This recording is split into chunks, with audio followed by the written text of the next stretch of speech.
This is my Doctor Who DVD and Blu-ray collection. We're going to be looking at them, and I'll talk a little bit about what's inside each of these cases. First off, we have The Beginning. This is the first 3 stories ever broadcast in the history of Doctor Who. It also contains the unaired pilot. This stars William Hartnell in the role of the Doctor. Secondly, we have the Lost in Time collection. This first case is the William Hartnell episodes. These episodes are rare episodes. They're episodes that are part of mostly missing serials. Several of the stories in the Lost in Time collection have since been recovered partially. And now we're going to move on to the second part of the Lost in Time collection. The only Doctors with missing episodes are the second and first Doctors. This is the second Doctor, Patrick Troughton. Looks a little bit like a Beetle, only older.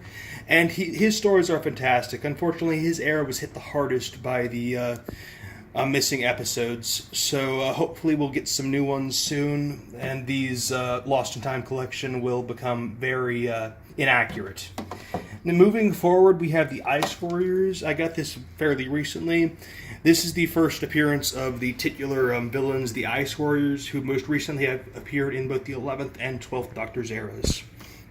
Moving forward, we have the Mind Robber. This is actually one of my all-time favorite Doctor Who stories.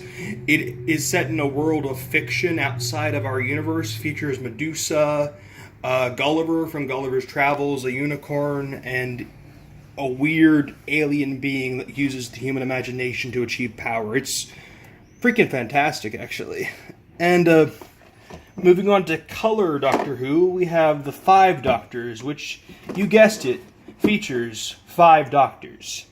Now, this is the 20th anniversary special. The actual copy I have is the 25th anniversary edition, so it would have been released 45 years after Doctor Who first started airing.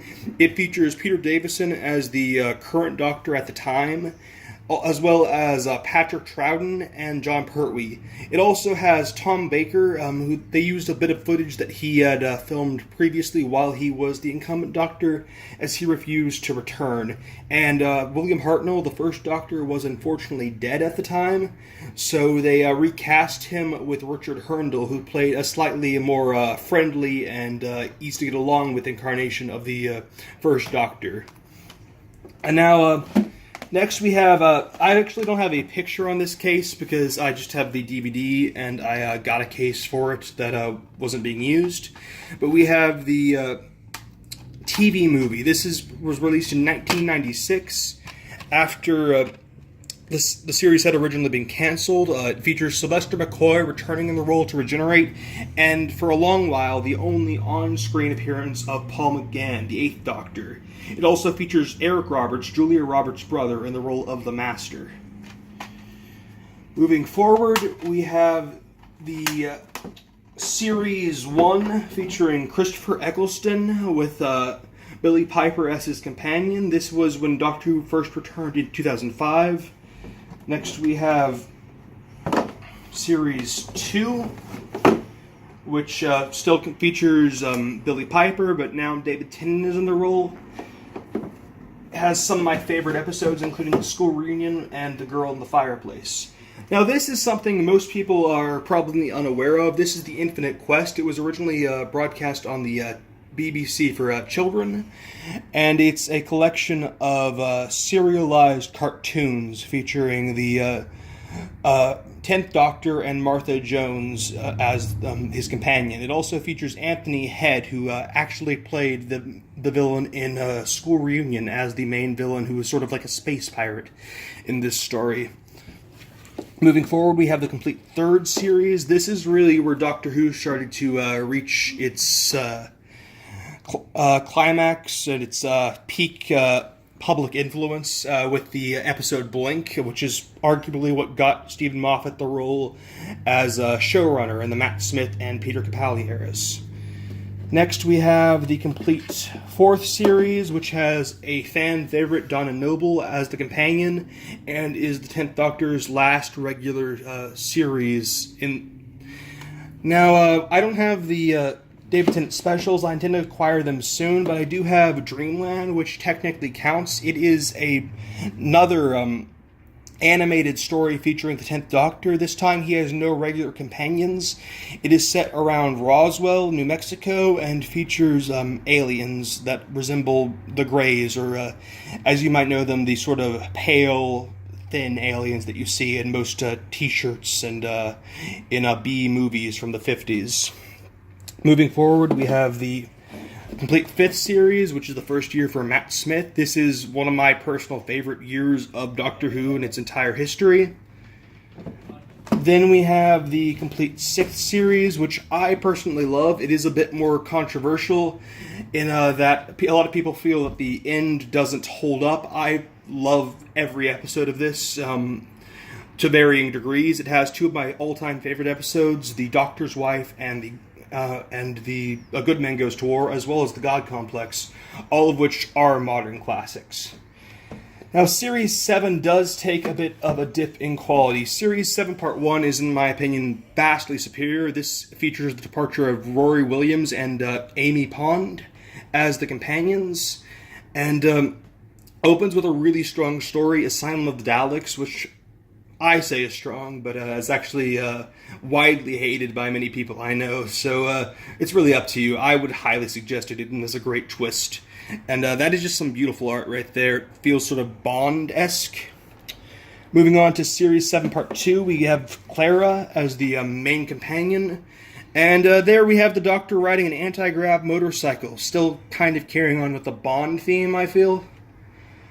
Then we have the 50th anniversary special, The Day of the Doctor, which is sort of the culmination of everything Stephen Moffat was working towards, and is a really fun adventure with David Tennant, Matt Smith, and this new incarnation of the Doctor, John Hurt, who sadly passed away in 2016 of cancer, but he really gave a wonderful take on the role, and won't be forgotten anytime soon.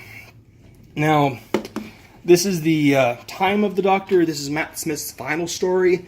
It's really interesting in that Matt Smith was always sort of an old man in a young man's body, and in this story he actually starts to reflect it on the outside. And it's kind of poetic and beautiful and sad, and a great finale for the Doctor in his 11th incarnation. Now, I don't have Series 8. I intend to acquire that soon, but here's Series 9 Part 1. This is actually this image is actually when the Doctor encounters Davros as a child, and this is Series 9 Part 2, where we have the Doctor returning to Gallifrey. And then we've got Twice Upon a Time, which is the 12th Doctor's final episode. It features David Bradley as the first Doctor. He had previously played William Hartnell in An Adventure in Time and Space, and he actually gives a really great performance in this role. It must be mentioned that they kind of exaggerate some of the first Doctor's dated attitudes for comedic effect, and he's not exactly an accurate portrayal of the role, though I hear he did great work for Big Finish, and I'm interested in listening to that.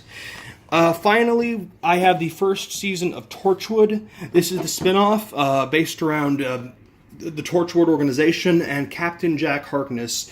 Now, I'm not the biggest fan of Torchwood. I do enjoy the episodes, but it is very entertaining, and I would suggest anyone who is a fan of Captain Jack or would like a darker, edgier, more sex and cussing-filled and violent Doctor Who to check it out and see if you might like it.